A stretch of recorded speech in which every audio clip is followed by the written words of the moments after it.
We're going to talk aliens, UFOs, ghosts, spiritual and paranormal. From all of the three moons, beyond your wildest dreams. Dead Tony. Nice.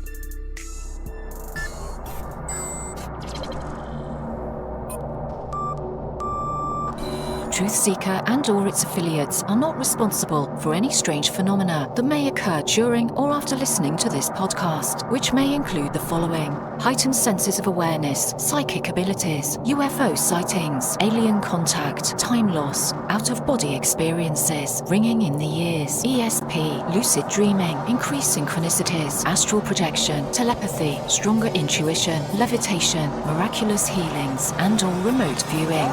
Please be advised to listen at your own discretion.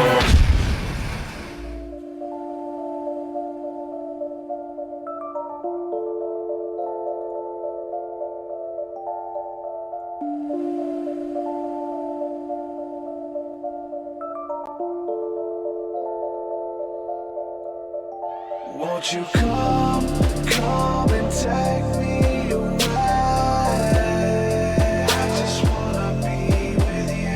Won't you come and take me away? To a place to walk on troubled seas, faith to stand when I don't believe. I just wanna be with you. Won't you come and take me away? I just wanna be with you. Won't you come? You are now locked into the TruthSeekah podcast. Gargoyles! Psychics! Everything's ungodly! Dark Savage! Streaming live at TruthSeekah.com. She's not a Christian! Give it up, y'all. Your portal to the paranormal, esoteric, and all things spiritual. She's tampering in dark sided stuff! And now, your host, TruthSeekah. Hey, what's up, ladies and gentlemen? I'm your host, TruthSeekah. This is the TruthSeekah podcast, man. Excited, delighted to be here. As always, man, we're gonna get into some topical discussion on plant medicine, sacraments, if you will. Some people don't like that term, sacrament.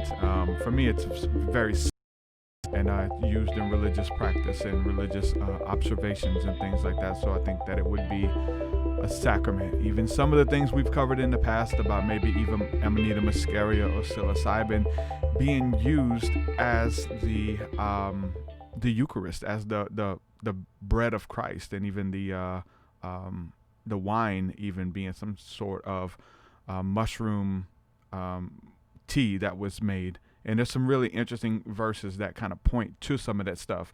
Wherever you are on the spectrum with your belief system, we're going to try to work through some of the fear, some of the hysteria, and just kind of present some of this truth to you and our relationships with these plant medicines, plant teachers, if you will. And so it should be good. Chat room is open. Everybody hanging out with us on Facebook, YouTube, wherever you're watching. Shout out to you. Periscope. Shout out to everybody listening to this podcast on the podcasting apps as well. You guys are awesome. I want to give a shout out to the patrons, everybody who is supporting my work, and this is a listener-funded, listener-supported show. I couldn't do this without your help, so thank you for believing in this great work that I'm doing and getting behind it, being part of the community and helping fund it. Shout out to some of the patrons within the last week or so. I want to give a shout out to my friend Prophetic Words, Salvador. Shout out to you, man. Renitha is back with us, and Abe. Thank you guys for believing in the work and coming on.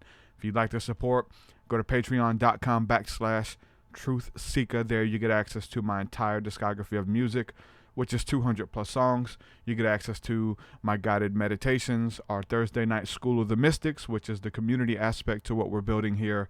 A bunch of really cool stuff. Probably be going in through some deep meditation and breath work tonight. If you're interested in joining a community and doing that, you get access via my Patreon. Check it out.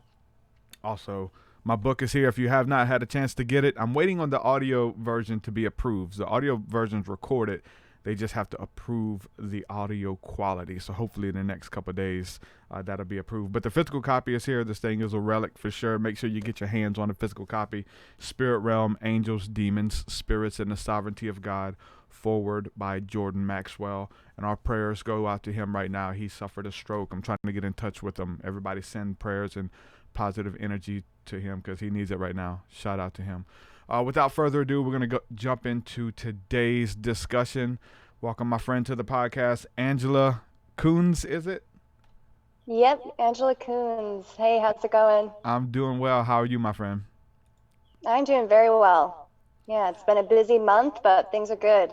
Yeah, I'm glad we was able to make this happen, and been following you for some time on Facebook and seeing some of the pictures. You post a lot of pictures, and it gives you a visual representation of your work and what you're doing, some of the things that you're creating, as far as going on journeys as well, plant journeys, plant medicines, working with plant teachers, and Kambo was a big one. Want to talk a little bit about that. Hape or rappe, as some people would call it. You sell some of those things as well. What's your main page? Because I just went to your Instagram. I followed you on Instagram today, and it seems like you got a pretty good bit of followers on there. Yeah, I mean, there's little bits everywhere. My platform really started on Instagram, actually. I had a website for a while, but it was too much to keep up with. So mainly people just follow me either on Facebook or Instagram. I've got like 3 different Instagram pages. One's for the shop, one's just to share enlightening info, and the other is just a personal journey, like my personal experience, not just with plant medicines, but just with life. And so there's quite a few different places, just depending upon, different people and where they're at within social media world. For sure.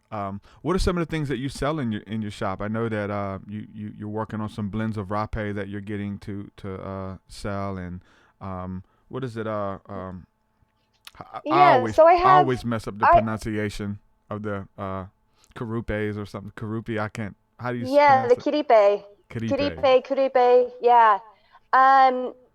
So I have a shop, primarily on there. I actually just sell jewelry. It's handmade jewelry, but I also work a lot with medicine tools, and I make a lot of medicine tools, but it's more so on like a personal basis, one-to-one basis.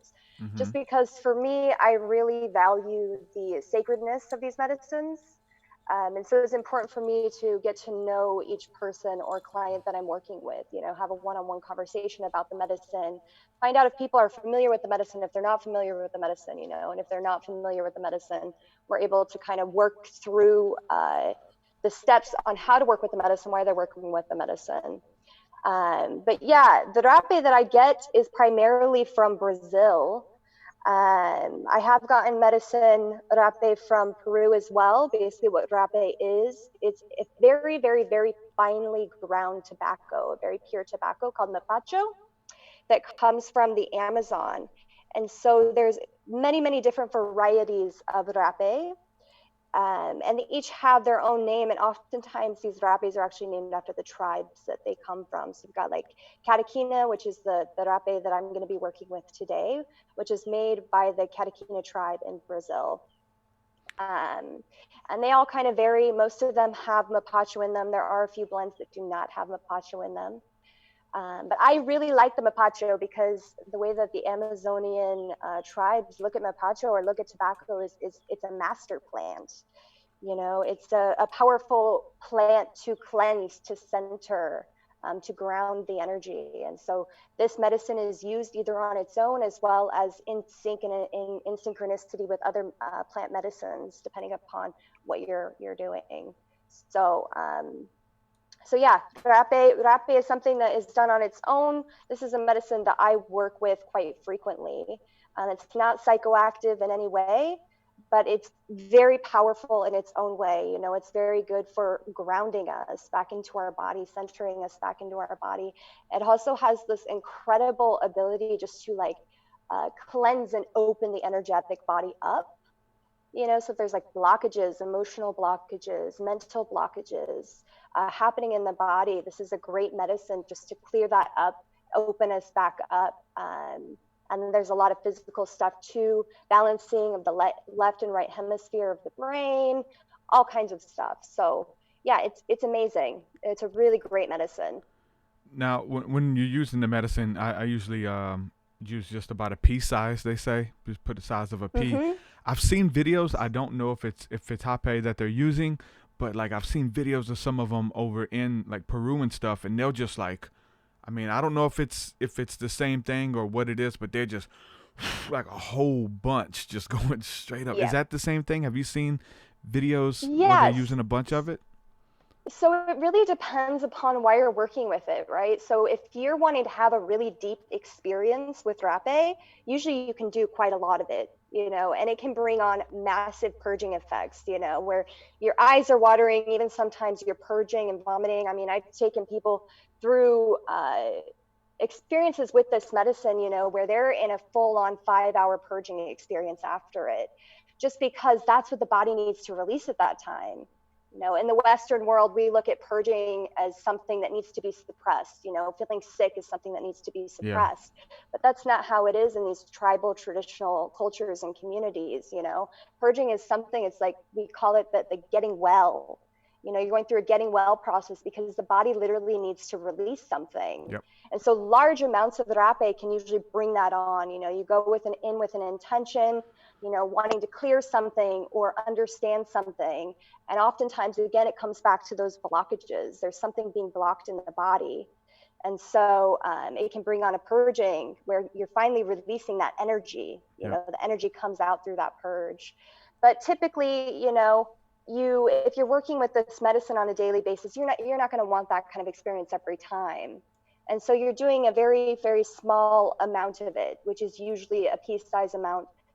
I've even worked with it on with even less than that, and it can still be quite powerful. But yeah, it just depends on your intention with why you're working with the medicine and what you're going in for. Yeah. I've had people come over and they want to try it and stuff, and so I'll let them try it. And even for me, like if you do it just in passing, it doesn't really, it may just burn, it may give you a little effect or whatever, you may be able to feel it. But if you close your eyes and go into it for a moment and allow the tears to come and really set your intention on it, then it becomes very powerful with releasing, grounding. For me, like, I've had some stuff that I was holding on that other people were like lashing out. There was some gossip of like close friends kind of turned on me and stuff, and I was carrying that weight, and so for me to go outside, put my feet on the ground and really, try the hape and release and ground it, allow the tears to come, because it's going to happen. And it's a very powerful experience. And like you said, there's different blends. Some seem a little bit more stronger than the others, whether if it has nicotine in it or not. There's different blends that you can get. And for me, it's been it's been very powerful and healing as well, with grounding and releasing things. If I feel like there's just too much going on, too many thoughts, I need to get rid of some stuff. Grounding, finding my center, literally putting your feet on the ground when you're doing it too helps a lot, I think. Yep. Yeah, definitely. Yeah, I think that a lot of it too, is it's so taboo compared to a lot of things that we've learned in the Western world. And so for me, when I first started working with this medicine, I really had to have someone walk me through it. Yeah. There's so many different parts of working with rappe that you begin to learn when you go and you work with it in a more traditional way, or even with the tribes. And the air, for instance, the air that you're breathing out, that you're putting up into the nostril when you're working with it, that's your prayer. And so presence, like really coming to a space of presence again, why are you working with that medicine? Because that energy that you're putting into it is all a part of the experience. And so, yeah, just learning to really be calm within it. That's something I really have to guide people through, because, we tend to go into that automatic reactionary state to react to the experience rather than just allowing and paying attention and observing what's going on in the body. That's where a lot of the lessons with the medicine are. Yeah, it's there's definitely that taboo, I think, with when people think of putting stuff up your nose. I ain't snorting nothing, man. I'm not snorting nothing. It's like, you don't have to snort anything. You blow it. It's different. Like a lot of people who have a bad stigma with like cocaine or whatever. They used to use cocaine back in the day a lot or something. So their mind immediately goes back to, I can't snort anything, man, or or that it's some type of drug like that. You know, when they always make that connection as well, which is Yeah. couldn't be anything further from the truth. Oh, 100%, you know, and with rappe too, it's not like it's just going up into your nose and it's not, you know, it's going into the body. I mean, there's a whole process of closing the throat so you're not swallowing the rappe, as well as everything comes back out. You know, again, the blowing of the nose, that's part of the purging process. It's going in there, it's collecting all these things, all these energies. You're blowing your nose and it's coming all back out. It's like a way to collect this stuff and then release it. So How long do you wait to blow your nose? I usually try to wait until my nose drips, you When it starts know, running? that Yeah. way, but yeah, that way I don't go into too much in my mind of, okay, I got to get this stuff back out, you know, really allow the medicine to do what it needs to do. Pay attention to my body, pay attention to even the subtleties and the experiences happening in my body as I'm sitting with the medicine. And then when my nose begins to drip, I mean, I've got to blow it at that point. So that's usually when I go ahead and blow my nose. And kind of the Sometimes I same. even like to have like a cup or a bucket, something nearby. So if I need to spit, I can Yeah. also do that. Yeah, and that's normal. It's kind of part of it. What about like when you feel the dripping coming, because it starts making its way down your throat, trying to get into your belly? Yeah. When you feel that, because I try to sit with it, I- like you said, as long as I can. But once it starts coming down, I try not to swallow, because if you swallow at all, you're gonna swallow some of it, you know. Yeah. And But if it's just you not do, gonna it's kill you. It's okay. not gonna hurt you. Yeah. Yeah, exactly. I mean, if you swallow a little bit of it, it's okay. But again, I like to keep a bucket or something nearby because you don't really want to swallow it. Again, it's like pulling Yeah. all this energy out that you don't want. So, and again, it comes back to kind of this taboo, right, in the Western world, that coughing or burping or, you know, having to hawk a loogie, you know, is so weird and obscure in Western world. But at the same time, you know, you got to kind of get into that space where you're comfortable doing that. So because that's part of the process, you know, that's part of the purging process of getting that out of your throat, you know, so just let it out. You suck in first, because Sometimes, I feel like if you yeah, if suck I in, need you're to, shooting it back up further. yeah, sometimes. Usually I'll blow my nose first. I'll blow Yeah. my nose, and then if I need to, and there's stuff still stuck in the back of my throat, you know, I do whatever I need to get it out of the back of my throat so I can get it out. I've been so we do these healing retreats and stuff that we do, and I've been kind of mindful because we do a lot of breath work, Kundalini yoga and breath work.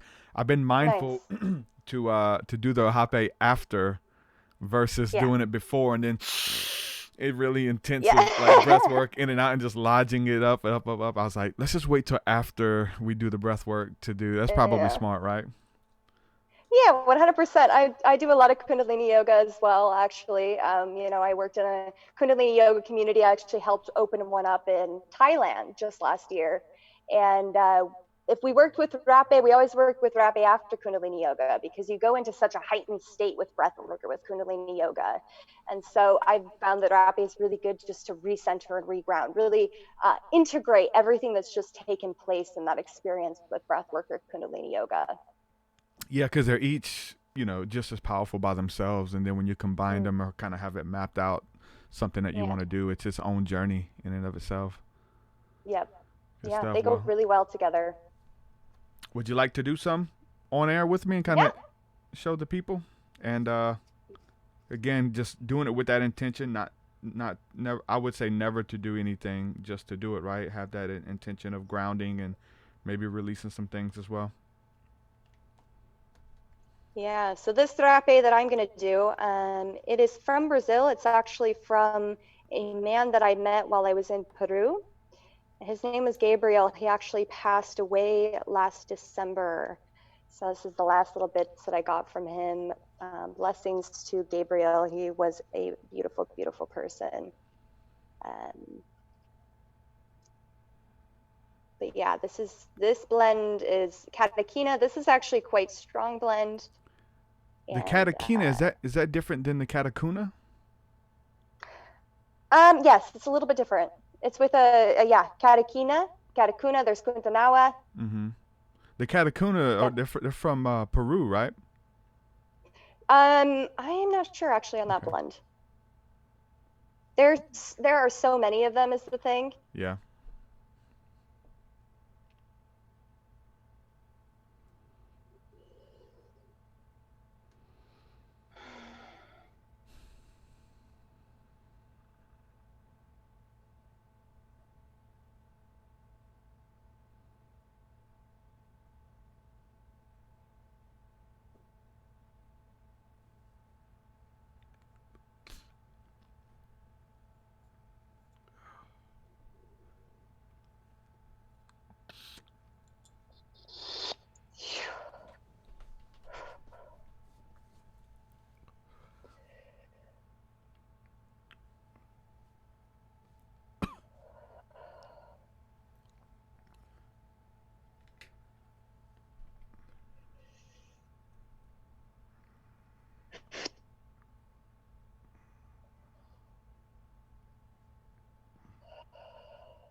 Tears. Yes.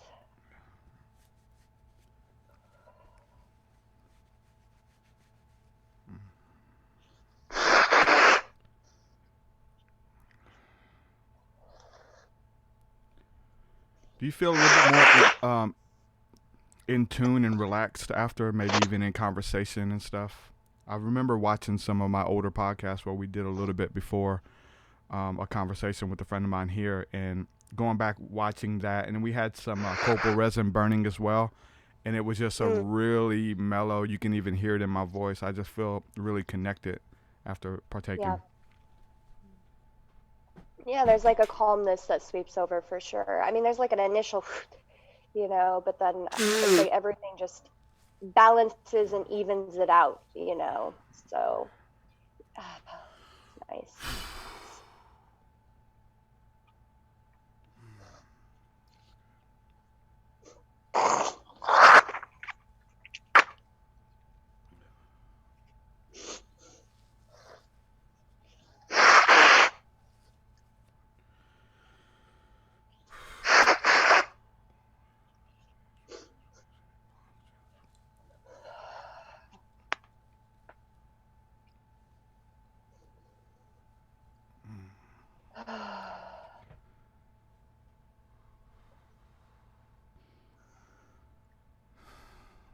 Yeah, what's interesting for me is if I pay attention, I can begin to feel just certain things start to open back up, like even in my body, like this opening in the very back of my back, right between my shoulder blades. It's like this expansion that happens.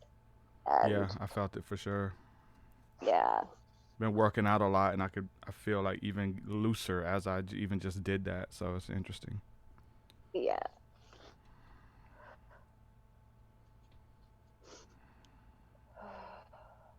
I know it makes for bad radio if you're listening to this, but if you want to go back and watch the video just to kind of see just a tutorial, just an example, how to use it, how to work with it, and really just sit into it for a while. I know it's kind of bad to do on the radio, but to really just sit with it for a little bit,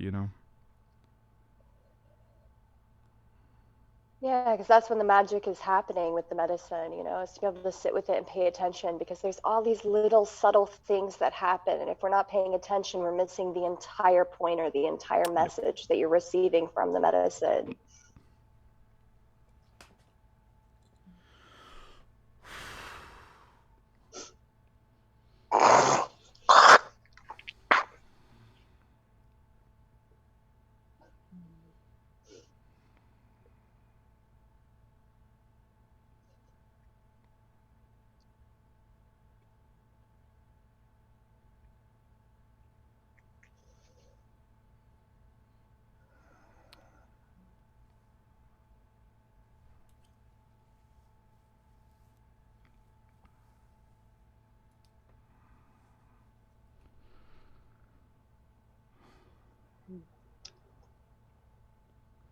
It's good. Yeah, thank you for that. That was a fantastic idea. Wow. Yeah, I really appreciate it. I don't abuse it. I don't abuse anything, I don't do it every day. Not that that's bad if you do. If you have that connection and you want to get closer and you want to learn it, that's different too. I do have a friend, we joke about it, but he got some after doing it the first time. We went to the Native American powwow from the Porch Creek Indians, and so the first time we did it was at the powwow. So we were walking around the powwow, and we could really feel grounded and more connected and stuff. And I think we did it again that night when we did our live stream. But he ended up buying him some, and that joker would do it all day. Like, he blew through all of his in like just a week or two or something. He was just like, he kind of got addicted to it. I don't feel like it's addictive, but I guess if you have that personality, I mean, he was just doing it like every day, all day kind of thing. Yeah. For me, because I used to work with this medicine every day, and it's gone on and off. And for me, the reason that was is because with anything, like there's a relationship that has to be built with the medicine in order to really understand it. And again, for me, it also goes back into when you're working with the medicine, go into it with intention, go into it with presence, do it because there's a purpose behind it. And if you go into it with that every time, nothing can go wrong, you know? But yeah, there's been certain points in my life where I did use it every day because I needed it at that point. There was a relationship that was being built. There was a bond that was being built that I needed with me and that medicine. And then there goes to a certain point, this is my experience, you know, and I've talked to other people who've worked with this medicine quite a lot. You get to a certain point with any medicine, whether it's rappe or it's ayahuasca or it's peyote or you know, where you merge with the medicine, you know, like you become that medicine. It's become such a part of you that you don't need to use it all the time. You know, I only work with rappe sometimes once a week, sometimes a couple of times a month. You know, whenever I feel called to it, it becomes a reminder for me of what, you know, that centeredness, that balance, that, yeah, that openness. What is whether it's the message with nature or just each plant teacher in and of itself has something to teach you differently? Do you think that there's an overlying message, or does each medicine have something, each teacher have something that it wants to impart? I think every medicine is there to show us ourselves. It doesn't matter which medicine you're working with, you know. It's like, for me, it's like this coming back home, to nature, back to this natural state, ultimately back to that vibration of from our hearts, you know, moving out of our minds, moving back into that connection of our heart. And so every medicine that I've worked with, you know, that is the ultimate teaching within it, but each one has their own way of doing it. You know, some are much more gentle, some are just like super, you know, higher chakras up here. You're having all kinds of visions and you're out of body even, and some are very grounding, but they're all in some way there to teach the same thing, which is teach us, you know, who are we interconnected to this, you know, crazy world. Now, I've never worked with Kambo, which is the frog medicine, right? And Yeah. there was a time where I was really, you know, watching your Facebook, and you were posting pictures, and it looked kind of scary, you know, because like it actually made you swell up when you did it and stuff like that. Can you talk a little bit about working with the frog medicine, Kambo? Yeah, so Kambo is so unique. It's unlike any other medicine I've ever tried. But it is like, you're working with Kambo, you're working with the spirit of the frog, as well as actually the secretion from the frog. These are giant frogs. They almost look like cartoon characters. You can find them in certain parts of Peru. And they secrete this certain milk, or some people call it poison, which I don't really like that term or that word, because it really is a medicine. You know, I've worked with this medicine so deeply that I've been able to experience ins and outs of it in such beautiful, profound ways. But yeah, it's like this deep detoxing process of going in, and it pulls toxins from the body. It can be quite intense from the outside perspective of it, because they call it the warrior medicine, right? So the whole process of it is kind of like that. You actually have to get it to go in through the lymph system. You don't eat it, you can't smoke it, nothing like that. It has to go in through the lymph system. And so you burn these holes onto the skin just to expose or go under the very first layer of the skin. And then the medicine goes on, and within 5 minutes, you go into this space. The medicine's entered in through the lymph system, and you go into this space of detoxification. And so all these toxins get pulled out from the blood, from the organs, from everything in the body into the stomach, and then you go into a pretty big purging experience. So the reason that the face swells sometimes is because, again, there's a detoxification happening, and it comes into the face, and so sometimes it swells up the face as things are releasing. But it's unlike any other medicine. You know, it's like the medicine, the key medicine to understanding how superhuman we can feel inside of our bodies. Because once these toxins get cleaned out, once these toxins get removed, senses are heightened, colors are more bright all of a sudden, just because there's like this fog that's been lifted. Foods taste more full, your sense of hearing, you can hear a lot better. It's like this cloud that's been lifted after these toxins have been removed from the body. And is this psychoactive at all? No, Kambo is not psychoactive. You do go into an experience, but it's not psychoactive. It's unlike any other medicine, you go into an experience that's kind of like you're really aware of your body.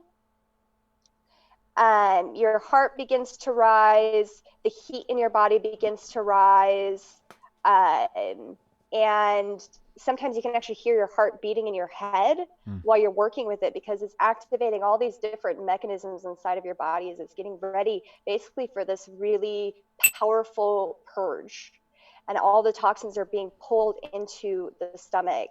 And then you begin to feel a little bit sick, and that sickness is actually coming in because of all these toxins that are being pulled into the stomach.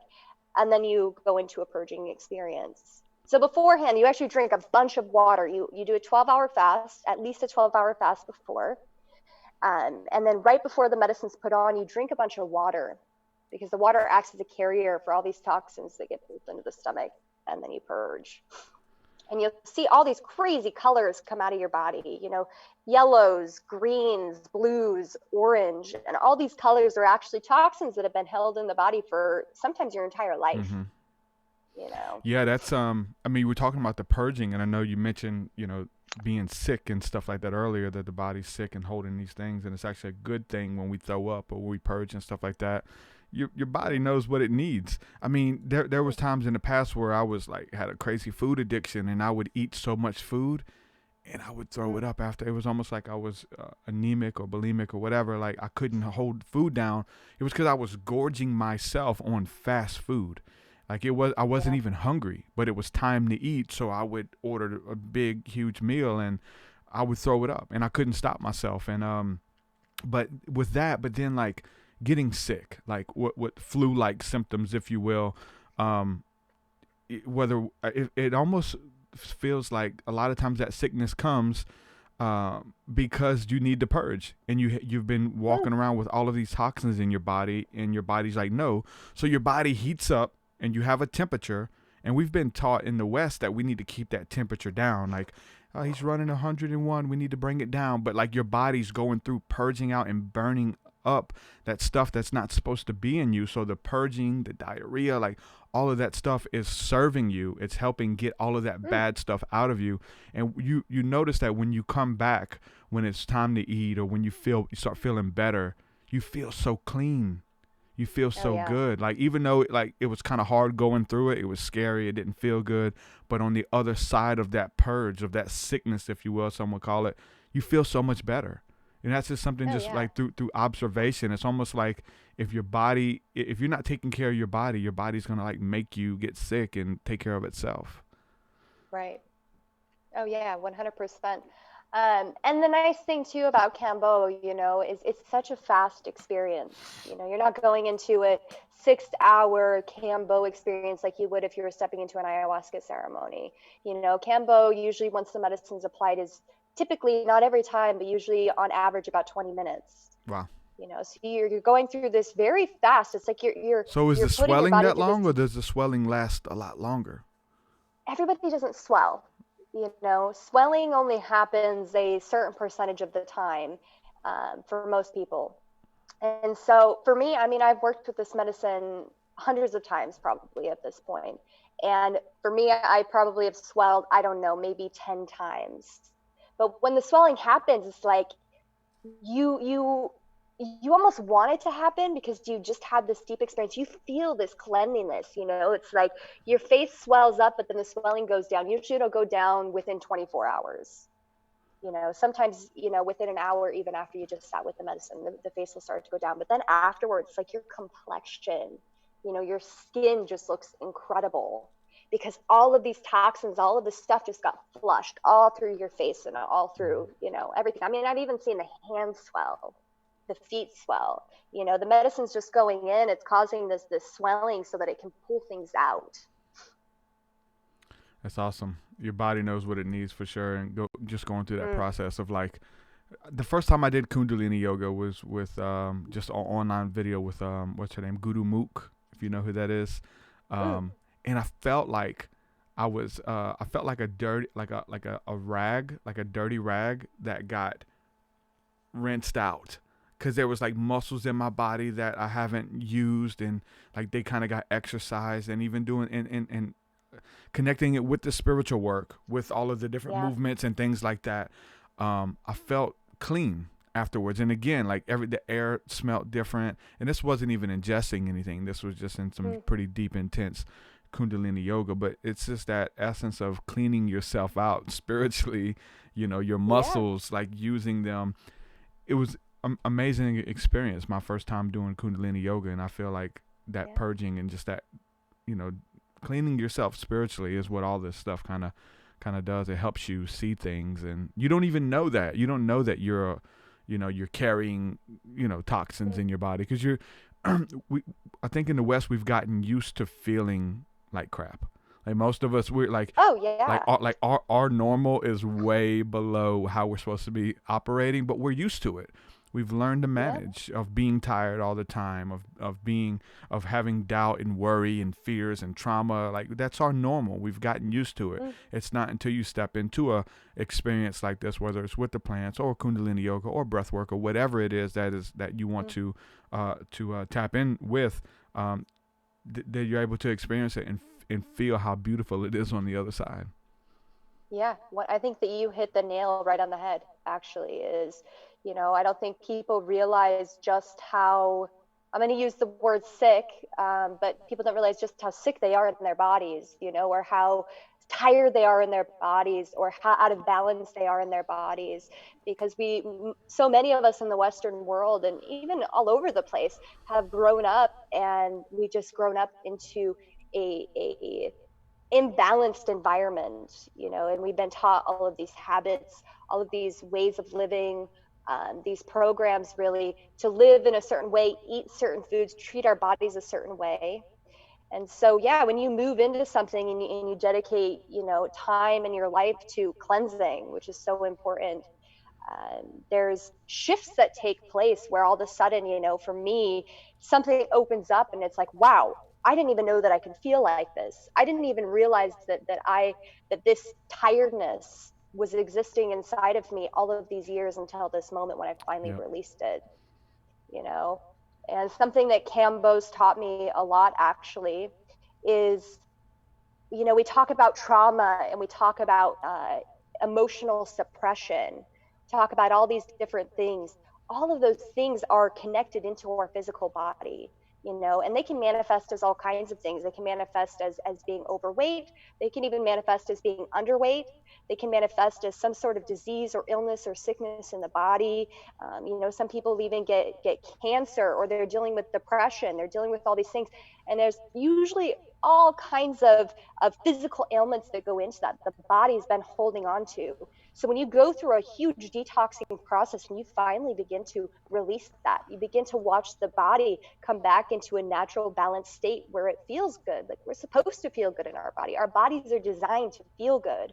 But if we are constantly in that space of just filling ourselves up but not emptying it, then we begin to forget. We just kind of get used to feeling a certain way or being a certain way, and we just think, oh, this is how life is. Yeah, diet plays a big role in that. I remember like one of my first couple times eating like a green smoothie, making a green smoothie, and I literally felt high. Like my body was thanking me because it felt so good from putting all of these nutrients in my body. I'm like, wow, this feels awesome. Versus on the other side of, what's the opposite of that? Eating a bunch of cheeseburgers, greasy fries, and cheese sticks, and all this fried food, which I feel bad. Like I feel heavy. You know, you feel like you feel like you committed a sin. You know what I'm saying? At least I do. I'm conscious of what I put in my body, even when I was doing it and couldn't stop. Like I felt like I wasn't, that's not what my body wanted, and I was like sinning against my own body. You know what I'm saying? But you don't know how unless you do it. And I try to tell people, look, try a green smoothie, man. Put a bunch of really cool stuff in there and see how you feel. I literally tell people I felt like I got high off of a green smoothie, you know? Oh yeah. Yeah. Felt so good. I don't I think that a lot of people in our society today, you know, that we're running off of malnourishment. We don't even realize it because we're eating so many processed foods. We're eating so much fast food. We're eating food that is high in calorie, but there's no nutritional value. And so when there's no nutritional value in our food and we're continuing to eat that, we're constantly feeling hungry. And why are we constantly feeling hungry? We're constantly feeling hungry because we're malnourished. Yep. Our bodies are craving vitamins, they're craving nutrients. And if we aren't getting that, we're going to always be hungry. It's going to be this perpetuating eating disorder, basically. Yep. And then you get addicted to the fast food and the Oreos. Your body starts craving it because it's used to it. And so I remember when I was driving for a living, my wife would pack me a lunch and stuff, and I would be hungry. Man, I would be hungry around 8 o'clock, but I think 8 o'clock would average out to be about my noon because I would go to work so early. But I'd be so hungry, and I would eat everything in the that she prepared for me, which was like a sandwich, a bag of chips, even like I don't know if it was carrots or whatever. It was decent food, but I would still feel hungry after eating a whole bunch of food. And it was that feeling in my mind. I thought I was hungry. It was like I was addicted to sodium. Like I was addicted, but if I would stop and get a burger or stop and get a breakfast biscuit, it would go away. So it's like these things felt like they were curbing my appetite, but there really wasn't. My body was addicted to all the salt, you know, all of the stuff that's in there that we're overdoing it. But you got to be able to identify that. Most of the time when we have those hunger pains, we're not even hungry. Our body's craving the junk that we've been putting in it, you know? Yeah, and you know, I always say that there's either two reasons that we're hungry. One is the thing that I mentioned before, we're malnourished, we're not feeding our bodies the appropriate things that it really needs. The other two is a lot of us are filled with all kinds of things like candida. You know, candida is a yeast in the system, or parasites. Many of us have parasites and we don't even realize it. And then there's all these unhealthy bad bacteria.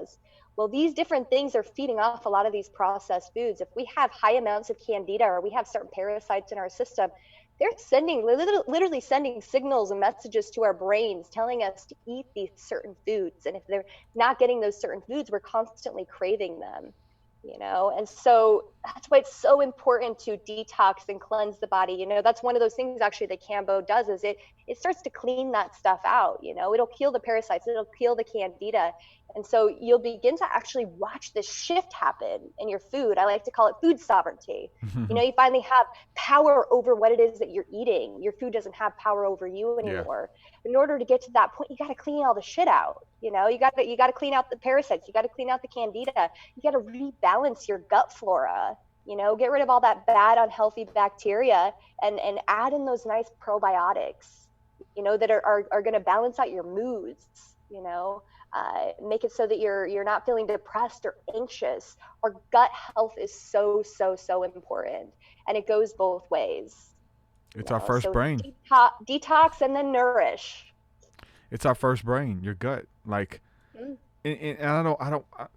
please, I don't want to sound facetious here, but and when I was in the church realm and stuff, and we go to a lot of churches and revivals and stuff, and there were families who were so-called like prophets and hear from God and speak as the oracles of God, but the whole family was obese, and I never could take them seriously. Like if they're trying to give me advice spiritually or whatever, it's like I think one of the things that is communicated through just mindfulness is or even one of the fruits of the Holy Spirit in the Bible is self-control, being able to show control over everything, your food, your sex drive, your emotions. You're not easily angered. Even if you are angered, you're able to control yourself, and don't do something stupid, or slam a whole row of Oreos, you know.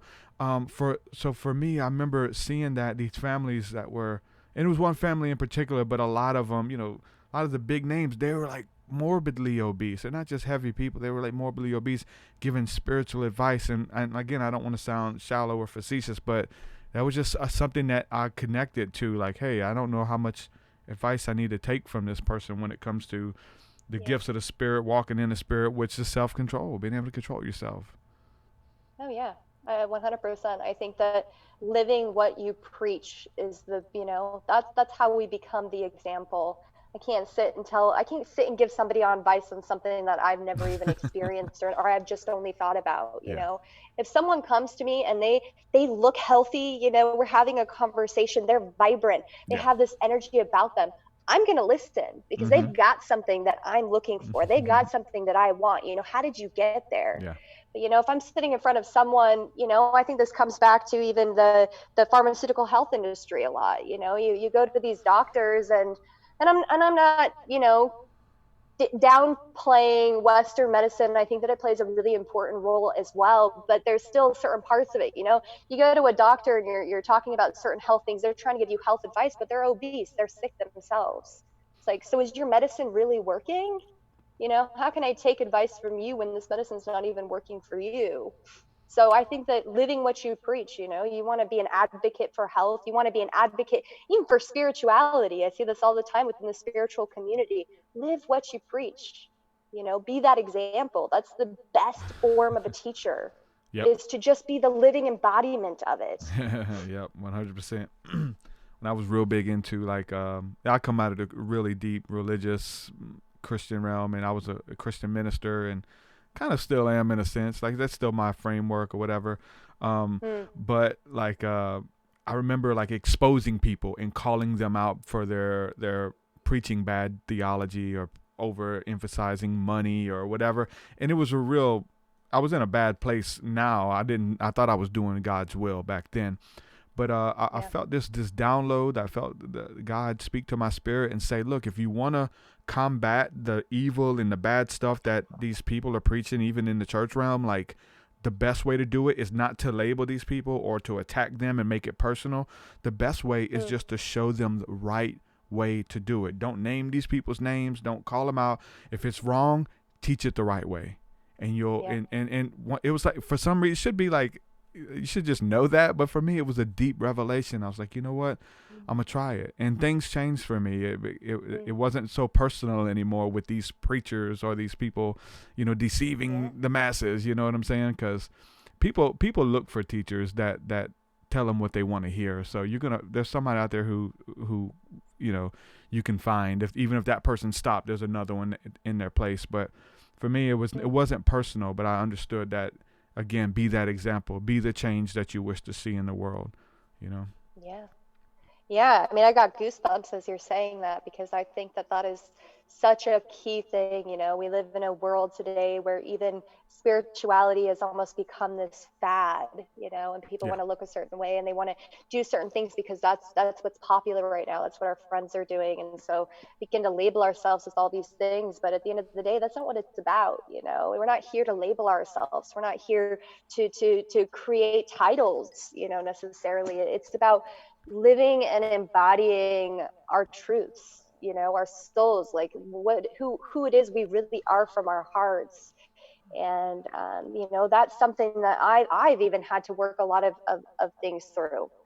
I remember I was sitting in one of my first ayahuasca ceremonies, actually, and that medicine is, you go in, it's like your whole ego is stripped, and you're sitting with all of your stuff. And that was a big thing that came up for me because of the time. I like to use words like I'm a channeler, or I'm a priestess, or I'm a goddess, which, yeah, of course I am in my own right. But these were all these labels. And in those experiences, I'm literally being shown what those things mean. And so I came out of it like, wow, I got a lot of work to do. I don't necessarily feel like those are things that we should just be labeling ourselves. It's like you walk into a room and people know because they can feel it from you. And that's where we're headed towards, that authenticity, that living embodiment of whether it's a goddess or a priestess or a healer or whatever it is. We don't need to call ourselves these things. Just become it, you'll feel it and just be that living embodiment of it. And everything else is, I don't know. Yeah. So, My first experience with psilocybin. We took a trip to New Orleans. A friend of mine had a float tank shop, sensory deprivation tank, and he was going to let us come there and use the float tank and go in on psilocybin. He's going to let us spend the night there too. So it's like really cool. So we go there. So we planned this trip with a bunch of guys. It was kind of like our first little retreat that we did. So me and two other guys, we got into New Orleans, but I called ahead. We wanted to like make it a ceremony kind of thing and really prepare ourselves. So got online and looked up a Reiki practitioner, trying to find some. I called several different shops, didn't know who to go with, and talked to this one lady, and she gave me her prices, and I was like, okay, well, thanks so much, and I'm just going to call around. And then 2 minutes later, she called back and said, hey, I know I said this, but I'll do the group session for that. You know, it's like, okay.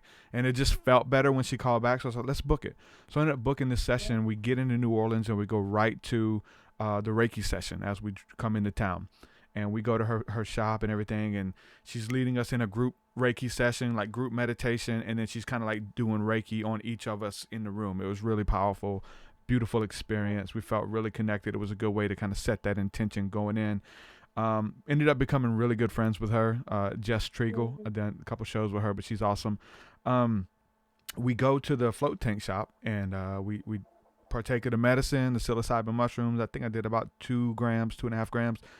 Get in the float tank and I'm having my little experience and stuff. And you're just having these downloads and these revelations, and you're more intuitive. You're more introspective, if you will, about your life, about decisions, how to move forward. And I just began to get all these downloads about my future and my destiny and how to step in it.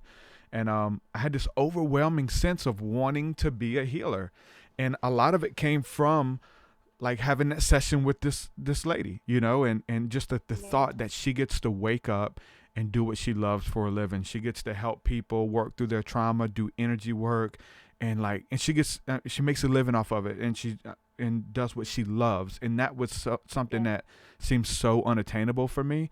But as I was like communing with the universe, with God, I'm getting these downloads about how to do that. Like, this is how you do it. These are the steps that you need to take. And there's some things you need to get out of your life. There's some smoking habits and some of this, and using foul language all the time. You gotta quit listening to bad music. And it was just this introspective thing, and I'm writing it down. But this overwhelming sensation of wanting to be a healer and wanting to wake up and do what I love for a living, which seems so far from me. And in this communion, it was downloaded to me that you're not going to become a healer. You already are. And then I was like given this review of my music, my podcast, everything that I do, setting up prayer meetings and stuff for people. It's all about healing. So like God was showing me that you already are a healer. You're not, there's nothing that you're going to become. It's already within you. You're not becoming someone. If anything, it's already deep within you, and you have to bring it out. And there's things that you need to do and steps you need to take and things you need to lay down. And so for me, it was profound. I wrote about it in my book. It changed my life. I followed those steps and I've got to where I am today. And my psilocybin journeys have been powerful. I've only had a few, but they've been very powerful, profound, and life-changing for me. What about you, psilocybin? Have you work with that at all? Yeah, I've worked with psilocybin, not so much in, ceremonial settings in its own right, but more so, psilocybin for me is the way to go on my own private journeys and connect with nature, I actually just did a psilocybin journey, I think like 4 days ago. And so, I really like that medicine because it has this gentleness to it, or this fun to it, it's like I've heard it's like the mushroom children, you got ayahuasca, that's the grandmother, you got peyotes, that's the grandfather, and then you have mushrooms, which is connected to this like childlike energy.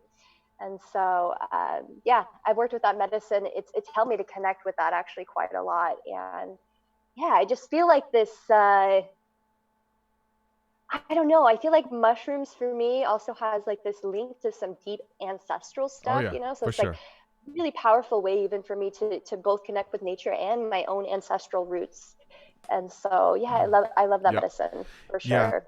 That was the the I would say microdose, but that was a small dose. And then after that, we did another one, which was I did like a little bit over 5 grams, and it was kind of like a hero dose and going in. And so Yeah. we did it at the on Indian land, and I'm Native American, and so you're talking about the ancestral roots, like. Yeah. That was definitely communicated that all of your ancestors have passed. This is a rite of passage that you guys have forgotten about.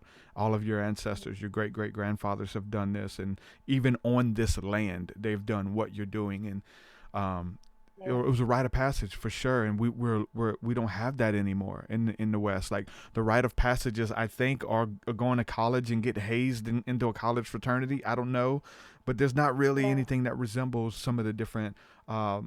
Paths of the ancients that are in our DNA that we're longing for, and we don't even know it until we go out on this kind of a journey.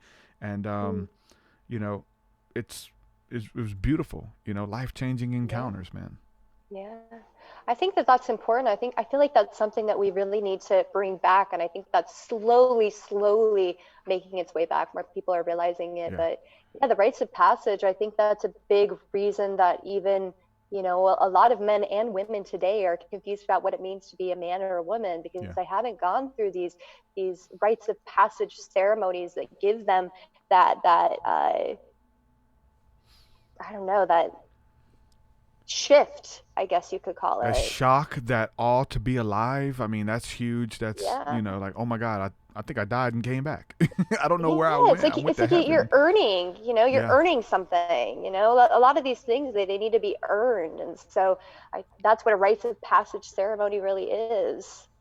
You know, when I first started working with Kambo, Kambo came into my life, and I had to go through a pretty intense rites of passage ceremony with Kambo, you know, like, and it wasn't necessarily, I didn't do it with like the IAKP or anything. This isn't something I would recommend really to too many people, if to anyone. You know, this is my own thing. This came into my life in this way, but the way that I worked with this medicine, and the way that the teacher that I worked with it, we did 5 days on the mountain water fasting, and we worked with Kambo every single day, twice a day. So it was like 10 ceremonies within a 5-day experience. And, you know, you really get to know that medicine in order to be able to work with it in that kind of way. And so for me, that was a rites of passage. You know, you're going through this pretty intense experience. You know, you're having to earn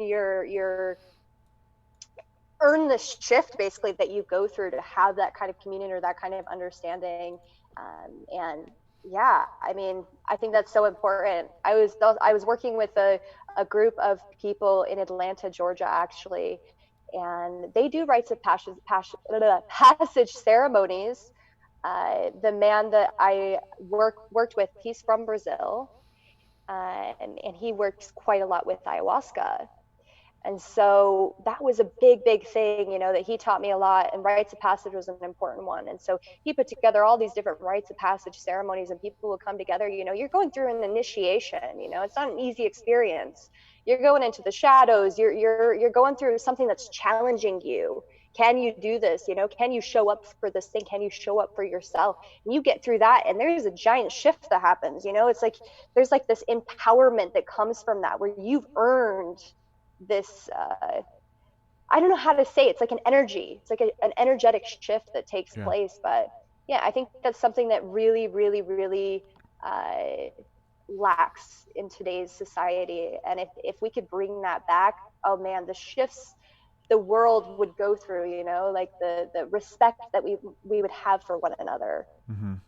I feel like there's a universal rite of passage as well that we go through collectively as a people, as a nation, and then as you know, on an individual level as well. But I think we're like inducted into what Greg Braden would call like a universal mystery school, where we're all in it and we're all taking these tests. And for me, when it comes to tests and trials and even video game terminology, for me, of like, you know, passing the test and going to the next levels and things like that, it makes a lot of sense. But I think that like, you know, dealing with the trauma and the hurt and the loss and the gossip and the backbiting and the judgment, all of that stuff are like tests that you're taking to ascend to the higher levels. And the way you pass those tests is responding with love, forgiveness, empathy, responding from the heart up, living from the heart up, those kind of things. And Yeah. so I think that we're all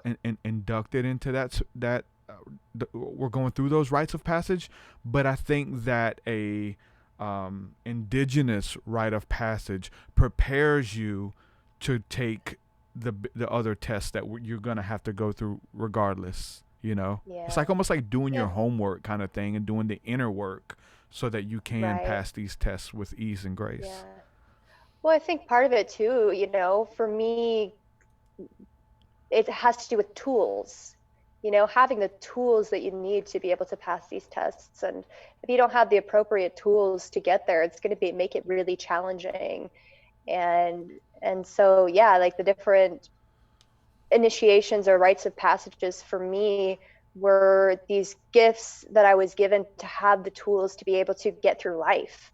When things would happen, when circumstances would happen, you could call what's happening in the world right now, a rites of passage, and the world is going through it right now together. And some of us are doing it with more grace than others, but we're all going through it right now. Yeah, for sure. And again, for me, you can recognize those of us who have a lot of tools, and we're using our tools. We got a lot of tools in our tool belts, whether it's breath work and meditation, or it's working with rappe, or, being able to find your center, go through a process where you're able to release. Because I do see the world going through this dark night of the soul experience together. And if you've never gone through an experience like that, you've never been given the tools to be able to come out the other side of that, it can make it really, really difficult. And so, I think that that's something really important, is to be able to have those tools, to find those tools, to go on a mission to figure out what your tools are, to be able to protect yourself when you need to protect yourself, to be able to build the strength and the power to be able to overcome certain obstacles in life, to be able to recenter yourself and reground yourself when you go through something that's super emotional and there's a lot of turmoil going on around you. And so I think, that's what the beginning whole thing with rappe is about. All this is it's a tool. Yes, it's connected to the plant medicine world, and it's a really powerful tool connected to nature. But at the end of the day, it's a tool. It's a tool to help us experience ourselves and experience our lives in a more graceful, aware way. Now, with these ceremonies and stuff, you've been around the world. Where some of the different places that you've been and people that you've went on, whether it's journeys with or just sat with different indigenous people and customs from all over the world? What's some of the places that you've been? So I have been, my journey, the first time I ever left the States, I went to Thailand. I'd always wanted to go to Thailand. Thailand is what opened me up to Vipassana meditation, actually. And I learned about meditation. I had done guided meditations, I'd done these different meditation things, trying to figure out what meditation was. But it wasn't until I learned about Vipassana that I figured out what meditation really is for me. So when I went to a Vipassana meditation retreat, it's 10 days of silence. You're not even making eye contact with anyone. You're in your own space, and you're meditating every day for 10 hours every day for these 10 days. You're waking up every morning at like 3-4 in the morning, and basically it's the awareness of reality as it really is. And what the meditation is it's body scanning. For 10 hours a day, you're going through every single part of your body to feel if you can feel your body in a physical way. And as you go through the 10 days, there's this massive energetic clearing that happens through your entire body, through your entire being. So when I was in Thailand, that was a big thing that came to my reality while I was there. The following year after that, I got the opportunity to go to India, actually. Another place I'd really, really wanted to go. India was incredible. This was one of the most eye-opening experiences that I personally have ever had, because it's like walking into another planet. Way people think, the family structures, the way people dress, obviously the language, the way that the towns are, it's like walking into another planet. And so when I got there, I was there for 6 months. Wow.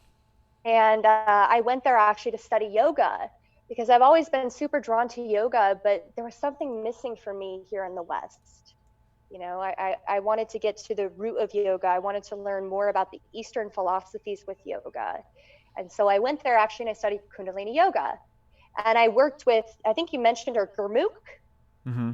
right? You mentioned her earlier. Yeah. Yeah. So Gurmukh was my teacher actually that I worked with under the Golden Bridge. And we went and did it kind of ashram style. That's how I did my teacher training. And it was basically, I think it was like 30 days ashram setting. You're wearing all white, you're wearing the turban, and you're, again, you're doing yoga many hours every single day. You're learning about yogic philosophy, all that. But it gave me this really powerful platform, of self-discipline. That was another really important key for me, of self-discipline. And so, we wake up every morning, 3 a.m., and then we'd go into our thing. So that's what India gave me. India provided me this understanding of what yoga really was, along with many other things as well. And then I also went to Peru. I was in Peru just last year. Reason I went to Peru, plant medicine's been a big part of my life, a big part of my journey since I was 23. It came into my life. And so I've worked with a lot of different people from all over the world who work with ayahuasca. I mean, there's a woman in the UK that works with it in her own ways and from her own ancestral connections. She works with it. Worked with a guy from Brazil that works with it in his own way. And then when I was in Peru, I got to work with it from the Shipibo lineage, which is a very specific way. You work with the Icaros, you work with the more Shipibo traditional ways of working with ayahuasca. So they sing the Icaros in the ceremonies, and it was just unbelievable. It was amazing. It was intense. It was powerful. Yeah, I've been a little bit of everywhere, and each place was a soul experience, like a soul journey that I was going on.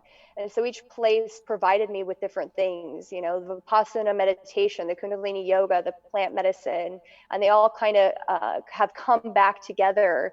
I mean, yeah, and I've lived in these places, and there's nothing like traveling the world. You really get a perspective of what life is when you travel the world. You're not in a schedule, you're not working any 9 to 5. You're getting to experience life. You're getting to experience yourself. And so for me, I really learned what it means to be able to be the creator of my reality, to be able to manifest things, and so, yeah, I mean, yeah, I've been a little bit of everywhere. I go back to Peru. Actually, next year in February, I'm going for a dieta. Again, Shipibo lineage. But each place has its own thing to offer. That's awesome. And, putting yourself in other people's shoes, that really helps too, of, getting out from around the norm, whether it's you're visiting somebody else. So for me, it was like watching documentaries, and I remember watching Fahrenheit 9/11 or whatever. It really imparted like this empathy for people, in the East or whatever, who we were told were our enemies, kind of thing. And like, oh, these are just regular families and people, like they're just trying to do life, and like, just having a change of scenery and putting yourself in other people's shoes really helps. And versus you think that the world revolves around America, or the world revolves around your state or your city or you, which is how a lot of people probably feel, even unknowingly, that they feel like that way. Yeah. A reality 100%. revolves around them. I mean, I went through some big, massive realizations and shifts when I went to India, actually, because you talk about poverty, there's different things here, but when you go to India, there's a different level of poverty that's happening there. So I remember going into these communities when I was in India. I was in Rajasthan, and we went to these villages, and in these villages, I mean, these people are living on the ground in the desert, and they're living in little straw huts. Beautiful people. I connected with this one family, and the guy played an instrument for a living, gathering any sort of tips basically that he could get from playing his, what is the name of that instrument? Sitar. But yeah, that's what he did for a living, making very, very, very little money. He had a daughter, and she only had the clothes on her back, didn't really have shoes, and they're struggling every single day for food. There's no proper education there. There's no proper health care of any sort there. And so it really opened my eyes and gave me such a different understanding of how privileged so many of us are, just being able to live in the States, or being able to live in the UK, or live in Canada, in the Western world. It's a very, very, very different reality over there. Do you think that they understood that as poverty, or that they were struggling or had to do without, or was that just that's their normal life at this point? Is how reality works for them? Yeah, it's just normal, and they were quite happy people for the most part. They definitely had different things, like certain health things, or fears that we don't have to think about, but for the most part, they were very content with the life that they lived. They were very happy. The really beautiful thing also about it is there's such a powerful communion there. Community, family is so important. The village is so important, and they all help each other out. They're helping each other out to take care of the families. They're helping each other to take care of each other. And so I think that that's a really vital part of it too. That plays a really important role in the happiness. But, I also got to see some pretty devastating stuff too. The family that I was spending a lot of time with while I was there, I get a call one day from somebody in the village, and they still have cell phones. They've got these little, crappy cell phones, but they still have cell phones. Phone service there is like incredibly cheap. You're paying like $1 or $2 for an entire month of service, right? So I get a call, and somebody in the village's little house had just burned down. So I run to the village. I go to the village, and these people are just devastated. They left actually for some funeral. The grandfather had died, and then they came back to the village, and their stuff had burnt down. And I just remember the look on the woman's face that, she has a little daughter, and she is just devastated, and I remember hearing her, she's speaking Rajasthani, and I'm asking, well, what is she saying? And the husband's saying, she's saying that she doesn't want to live anymore. She doesn't want to live anymore. She's tired. She doesn't want to live anymore. And again, it was just that moment of like, wow, the reality of this. They already have such little, and to lose that, even their little straw house was just, I don't know, again, it put things into perspective for me, for sure.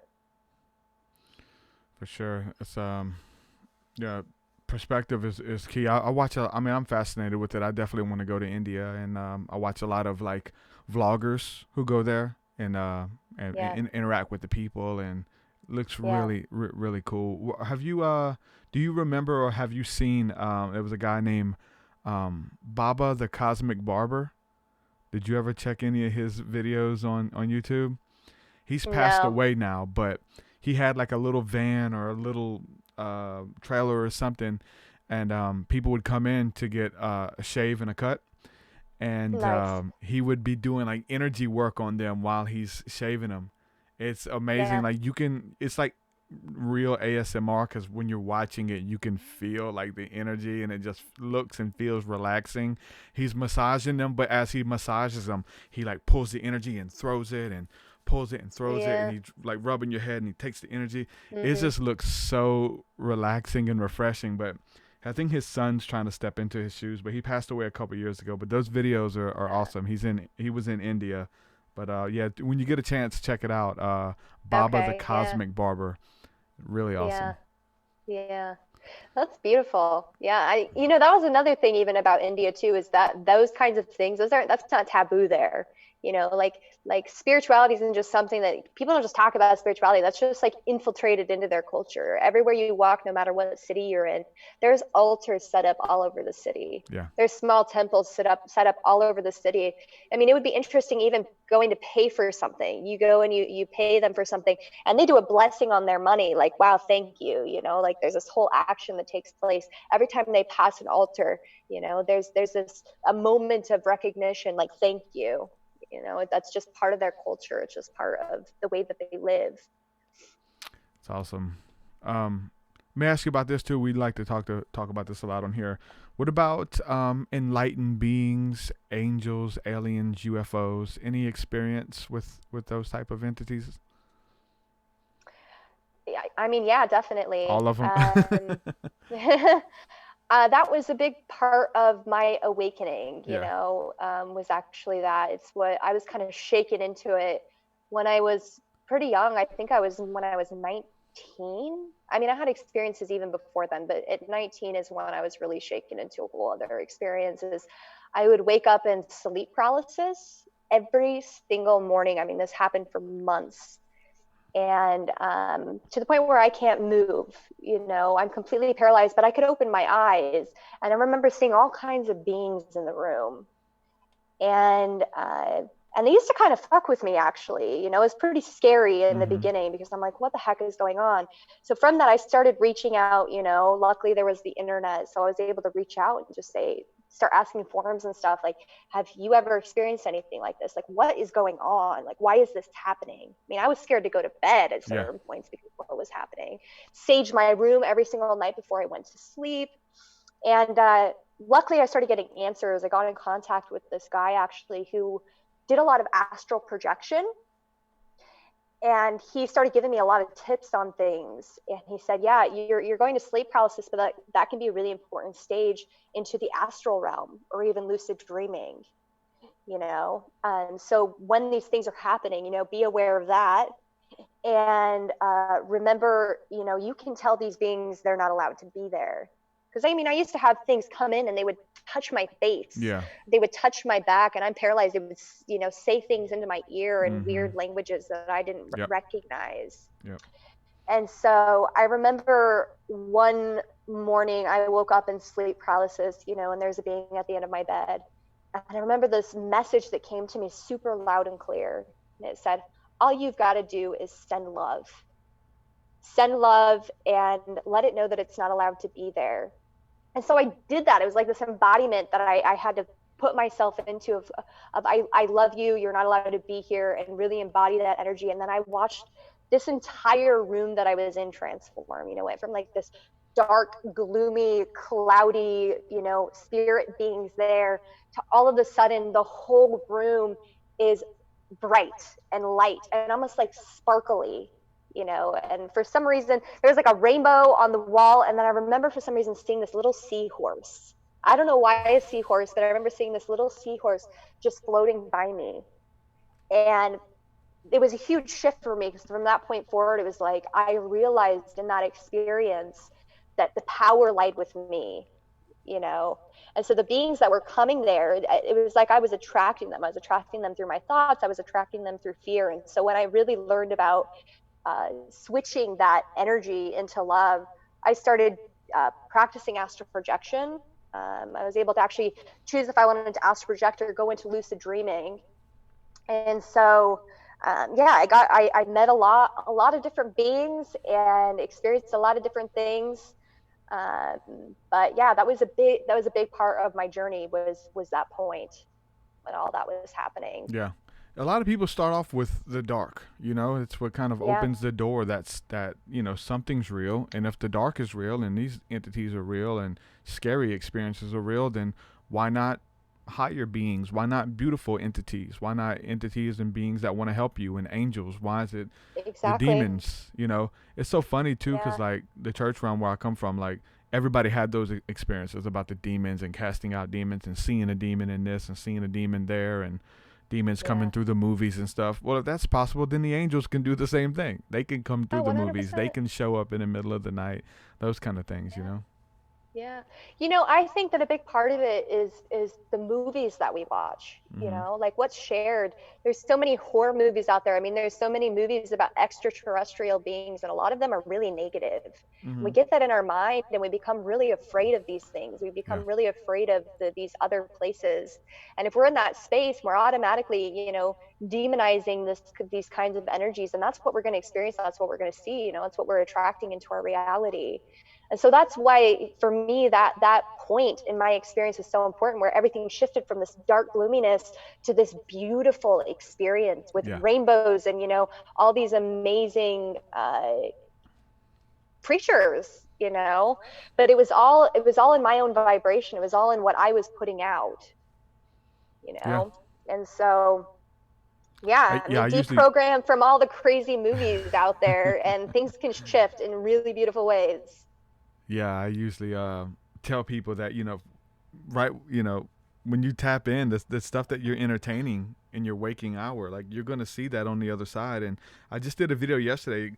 I would say it went viral, but as far as I'm concerned, getting a decent amount of views, far of any video I've done, was a video where I said that the video was titled that God gave me a dream about the end of the world. America's going to be destroyed. I named it that to prove a point, because there's a lot of people with those videos, they go viral, the fear-based stuff. But I went in to talk about dreams and what those dreams mean.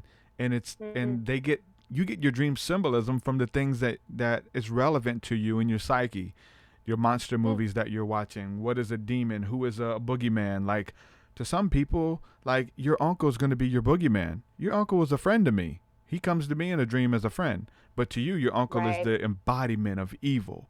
You know what I'm saying? So when your uncle shows up, what does it represent to you? These same symbols, these same things represent different things to different people. So understanding the dream symbolism and what it means to you is the stuff that you're entertaining and dealing with. So when you start letting beautiful things in your psyche and being fascinated with the light and stuff, you kind of attract those things.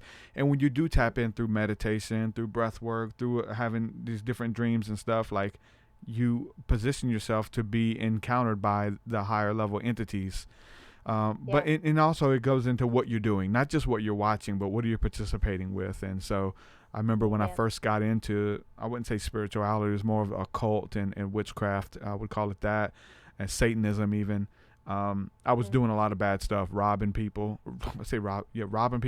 stealing, gang activity, lying, cheating, whatever I could. And then when I would do rituals to tap into the other side, guess who I saw? The beings that accompanied that type of activities. They were there. I got to see them, and they tormented me and scared me. And, like, I did a bunch of rituals and stuff trying to make contact, and none of them worked until they all worked, like, at one time. It was like a freaking portal sucking me in and out. I almost lost my mind. I was a teenager.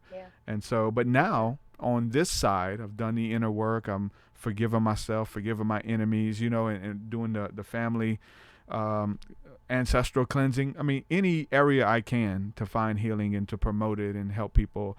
But now when I tap in, I'm assisted by angels or Christ or whatever, and it's just a beautiful encounter. I don't have those dark encounters like that anymore. That's not my norm. My norm are beautiful encounters now.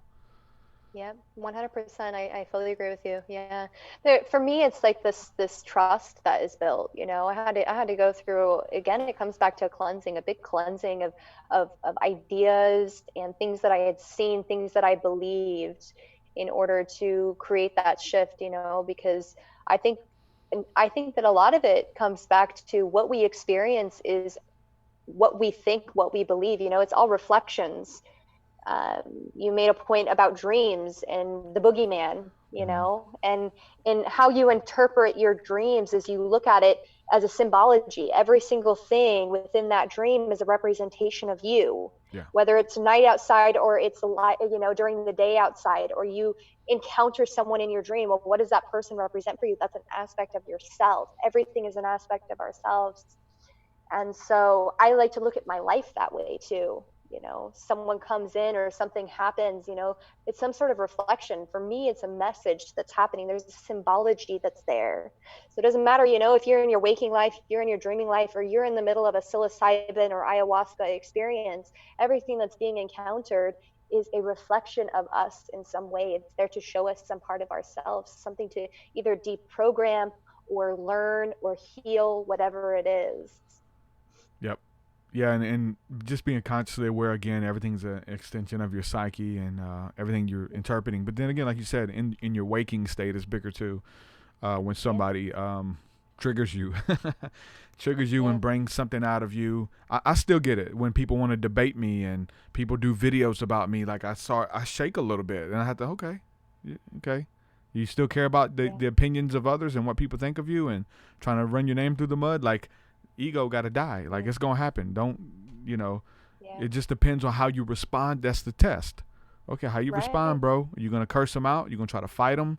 You're gonna share it on Facebook, and how are you gonna respond to that? With love, pray for that person, bless that person, whatever it is. And so everyone and everything is an extension of us, and it brings things out of us that are unresolved. We have to don't question that person, question yourself of why you give a damn about that 100%. stuff. Yeah, exactly. Yeah, I like to look at triggers as a pathway, like Yep. it's a path. That's the path to healing. That's the path to self-awareness. And if Yeah. we can pay attention to those triggers and become less reactionary to them, we can do a lot more, because at the end of the day, it doesn't matter what people think of us ultimately, it doesn't matter what people have to say unless it feels like it matters and there is the trigger that's happening there. Because otherwise it's about them. It has nothing to do with me. But if I'm triggered by it, okay, there's some unresolved stuff there I got to pay attention to. I got to work through. Why does it trigger me? How does this make me feel? What is this to remind me of? And there's a whole unraveling that can happen. And once you heal that trigger, life becomes a lot easier to see from a higher space or from a space of awareness and balance. Yeah. And I think that once you work through it and resolve it, things open up.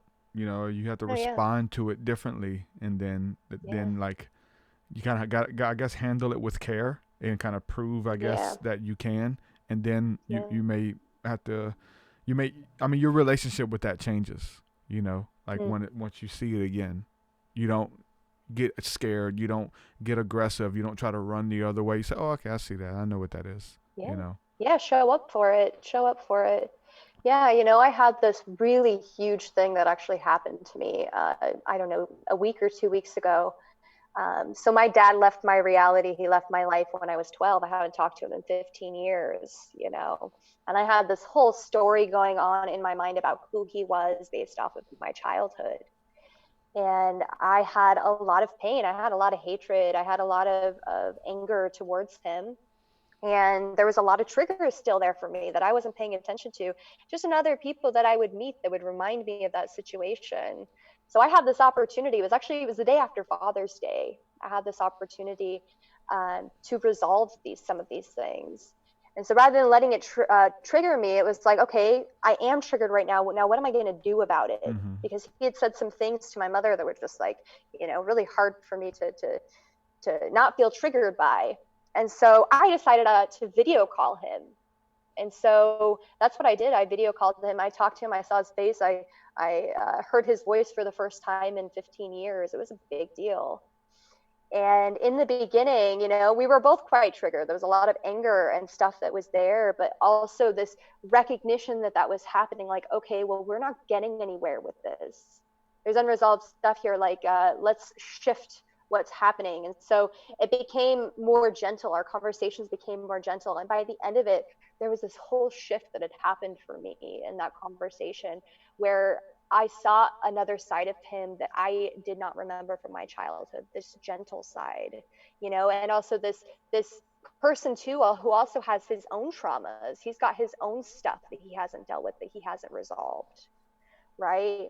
And so by the end of it, it's like, all of these stories that I had surrounding being angry at him being this monster, him being the boogeyman, if you will. Yeah. I realized in that conversation, like, wow, this guy is just like, he's just like me, just like the rest of us. He has his own unresolved things. And I realized, wow, I still really love this man. Yep. And I had blocked myself off from that, it was like, wow, I still really love this man. And so I've watched my life, even since that time, shift a lot. Just in that one conversation, that one story that I let go of and kind of rewrote in that moment. Yeah, I'm hearing that a lot. I got a good friend of mine who his dad left when they were younger, and him and his mom had abusive relationship or something like that. And then his mom, like when the kids were little, would always painted him to be the boogeyman. If he shows up at your school, don't go with him. He's going to try to kill you, and he's going to try to kidnap you, like all these weird things. So like their whole childhood, they were terrified. He was the boogeyman if dad ever shows up, this kind of stuff. And so they had no communication with him, no talk with him. And now my friend is a adult. He's 30-something years old, and he talked to a friend on Facebook who said, "Hey, I work with your dad, man. I haven't seen you in years back in another state, and you want his phone number?" He's like, "Yeah, I ain't talked to my dad. Give me his phone number." So he secretly called his dad, and without his mom or sisters or brothers knowing, and then he's got a kid of his own now, and so he went and met with his dad. And for you gotta understand, just like you, like how scared and how nervous he was to go face the boogeyman and to go have lunch with his dad, and nobody knew about it. And he's like, it changed his life. He was like, man, my mom was lying to us, or just not lying, but projecting her fear of who he is onto us. And no, he's not perfect. Yeah, he's messed up and done stupid stuff, but we can learn and we can move on from this. But he, man, just to see how that, even as he told his mom, and they're all adults now, you went and seen dad? What? And there's still that trauma. Yeah, he's not like mom said. He's nothing like that. He wasn't trying to kill me. He didn't want to kidnap me. He didn't want to fight me, and he's just a hurting man, just like all of us, trying to figure this stuff out. So showing that grace and that compassion, I mean, that's how you heal your family tree.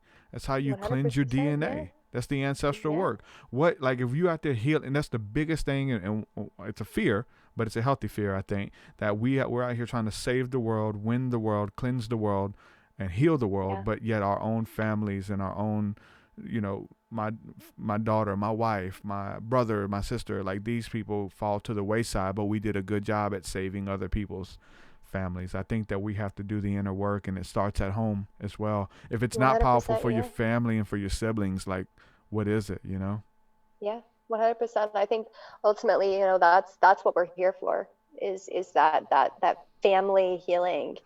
And it happens for everyone in so many different ways.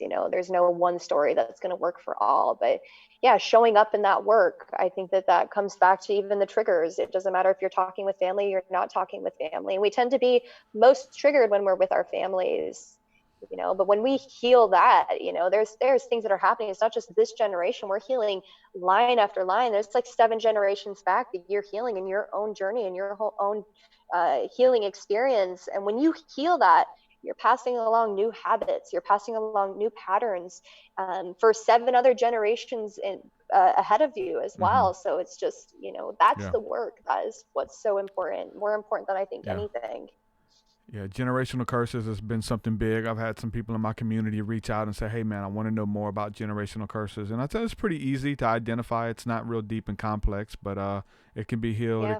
It can be cleansed. And but I remember when I first heard about it, and I kind of was doing the inner work and being led through some different Christian counseling on it and stuff, and just identifying some of the stuff, I could see it in my life. And even now, you can sometimes feel it trying to come back, like a temptation or a fear or whatever. But I really seen it.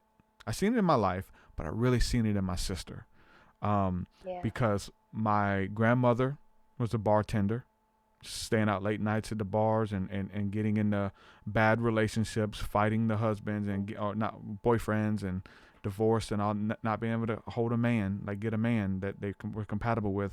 My grandmother, my mom, and then my sister, they were all working at bar rooms, all having the same types of relationships with men. And they would even like nag at them. Like anytime my sister would get a boy that she liked, my grandmother would, oh, he's just going to do this, he's going to do that. My mom would do the same thing. He don't love you. He just wants you because you're making good money. And it's like they were like passing their shit down to my sister. It's subconscious. You don't even know it. It's just, this is how we do life. Gossiping and backbiting and working in the bar rooms. My mom, grandmother, and my sister. And I think my sister, man, she wised up and took her life into her own hands. And I'm seeing her thrive right now. Got in the gym and got a good guy in her life that she loves, and they're just in love, and it's awesome to see it. And but you can see it, like it was like they're spitting images of each other. You know what I'm saying? Of their life, their life story. Being hurt, being cheated on, being molested, being hurt, being cheated on, being molested, being hurt, being cheated on, being molested. Hey, it stops with me, damn it. It stops with me. Exactly. You're not doing that to my kids. I'm where it stops. Mama bear is angry. It's not happening no more. Yeah. And we all have to do that, and doing the inner work and the soul work, and that's how we cleanse our family tree and make it stop. Yeah. It was a curse until it ran into you. Yeah, no, exactly. I think that's what we're all here to do, is exactly what you just said, is that, because if we continue perpetuating and passing it down, it's just, it makes me think about even some of the stuff that's going on right now. We have the all the riots and Yeah. all the stuff that's happening, and something that I really was pulled toward was ancestral healing. Hmm. You talk about racism, and that can be quite a big thing for everyone and everyone's lives in some way or another. And for me, it was a looking at myself, looking at my own life, looking at where my family came from, and realizing, okay, well, each of us has ancestral stuff, regardless of where we came from, that we've got to look at. And it doesn't just go for that. It goes for a lot of different things, fixing our vocabularies. What are we talking about? What are the words that we're Yeah. using? Yeah. What kinds of people have we surrounded ourselves, or have we been taught to surround ourselves in our day-to-day lives? Have we traveled the world? Have we experienced other cultures? Have we expanded our minds enough to be able to do that? And for me, I had to realize that there was a lot of fear in my family, around a lot of different things. And so I'm really grateful for traveling really expanded my mind when it came to culture, and it really helped me deprogram a lot of things. And so yeah, again, these things, they have to happen first for ourselves. And when those shifts happen for ourselves, they automatically shift out to our families. Yeah. And once they shift out to our families, they shift out to our communities. And when they shift out to our communities, we begin to shift it out into the rest of the world. Yep. So everything, regardless of where we're at or what we're paying attention to, we've got to just focus on ourselves. How can we heal ourselves? Pay attention to yourself. Be aware of yourself.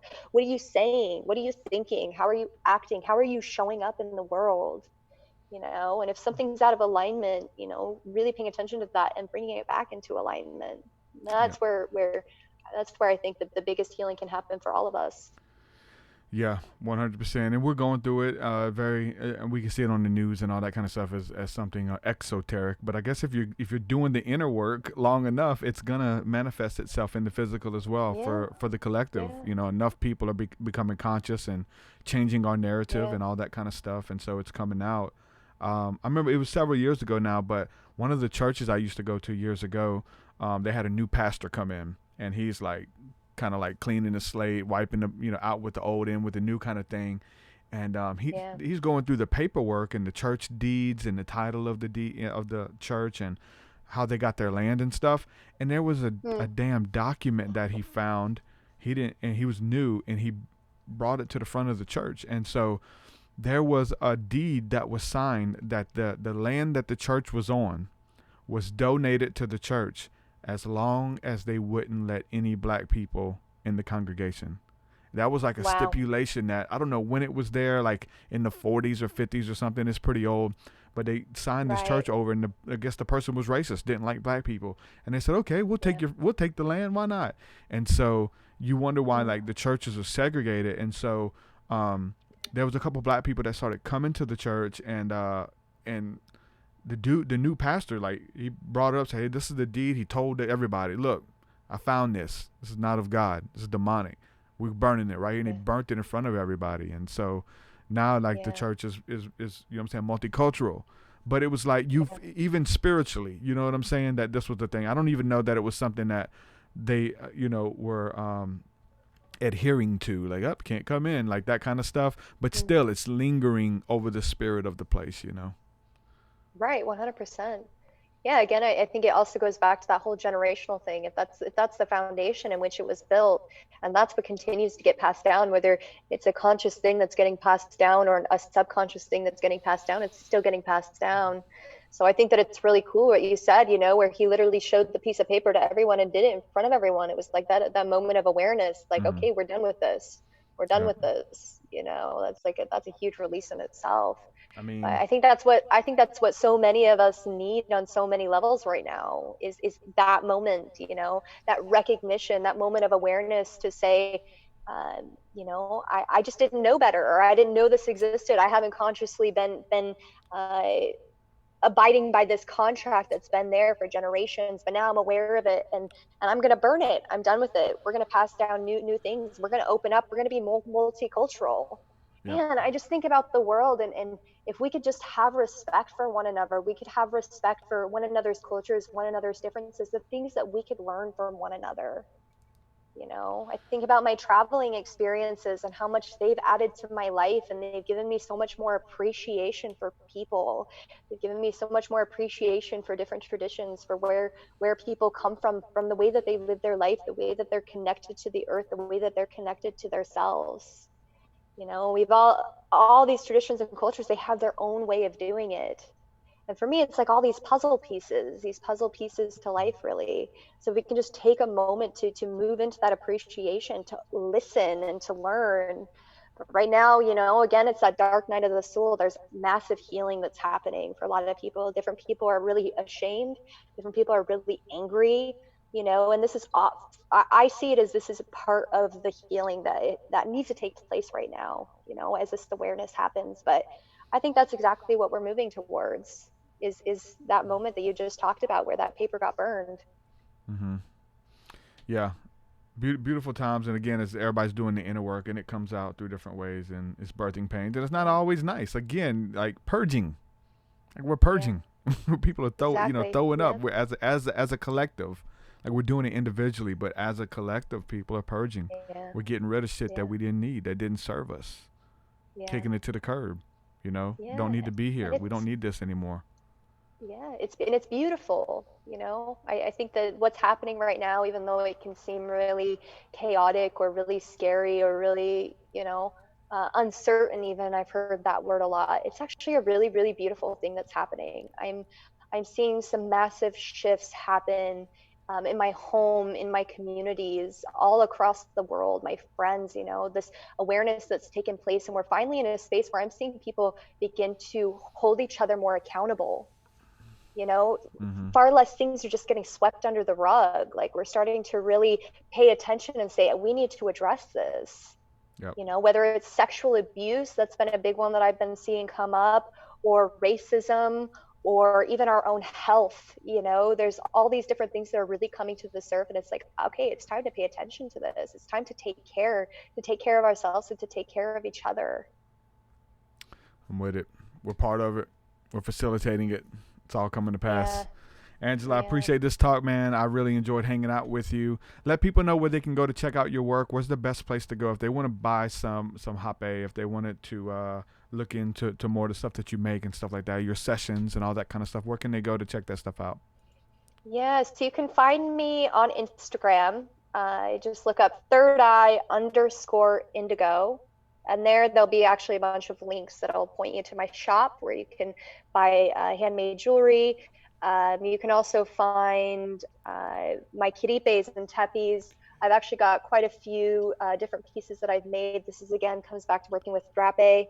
I'm gonna have to get one from you. Like I said, I just bought one of those before we booked this talk. Yeah. So I've been hand making these, and if you're interested in something like this, again, just reach out to me in a message, either through Facebook or through Instagram.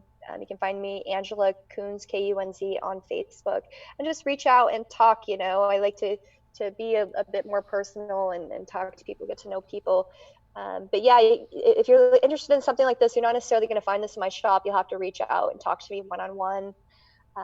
But yeah, find me on Instagram, _indigo, or find me on Facebook, Angela Kunz. Really quick before we go, I guess something that's good to address: legal status of, let's just say, the two that we mentioned there in the title, the rappe and the Kambo. Legal status in the U.S. What is that? Yeah, they're legal. Both Kambo is too? Legal, both of them. Wow. Okay. Yep. Awesome. There's no restrictions on either of them. They're both legal medicines. All over the world, actually. There's no restrictions anywhere. What about, have you, before I let you go too, have you have any experience with Amanita muscaria? I haven't. I'm familiar with it, but I've never had any experiences with it. It's legal too, and you can order them from different sellers online. And we just been experimenting with it a little bit, kind of saying hello and introducing ourselves, and really interesting. Yeah. A lot of people using it as a sleep aid. Interesting. It's not. I say it's not psychoactive, but if you take enough, it puts you in a different place. But it's definitely not psilocybin. But it's interesting. Yeah. So wanted to put that out there. I'll have to look into that actually. That's the red mushroom with the white dots on it. Yep. Okay. Yeah, we had our first men's retreat. We went really deep with it. So some weird side effects, but look it up, do the research, and we work with it. Yeah, I'm gonna have to. Cool. All right, my friend, thanks so much. We'll do it again. Yeah, thank you as well. Yeah. All right. Enjoy the rest of your day. You too. Yeah. Bye-bye. Bye. Angela Kunz, ladies and gentlemen. Good stuff, man. Working with the plants, plant teachers, golden teachers, even. Posted that the other day. My golden teachers t-shirt that I have available at TruthSeekah.com. Man, if it calls to you, follow it. Listen. Say what's up. I hear you. Check it out.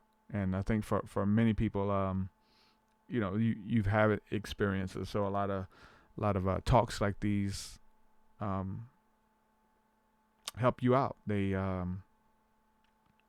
confirm things for you. I think it's the best word.